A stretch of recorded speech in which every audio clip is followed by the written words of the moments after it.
দেখুন কি চমৎকার একটি টার্কিশ রেসিপি।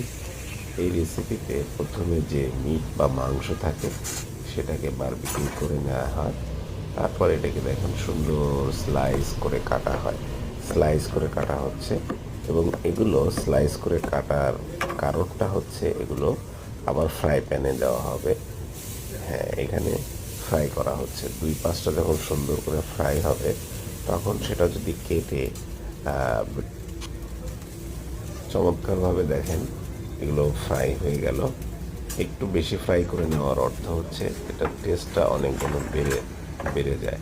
কারণ যদি কম ফ্রাই থাকে তাহলে এই স্বাদটা যে কাঁচা স্বাদ থাকবে সেটা এড়ানোর জন্য ভালো করে ফ্রাই করে নেওয়া হয়েছে এবং সেগুলো সুন্দর করে পিস করা হবে, ছোট ছোট করে কাটা হবে। কেটে তারপর দেখুন কি সুন্দর ব্রেডের মধ্যে ভরে দেওয়া হলো। না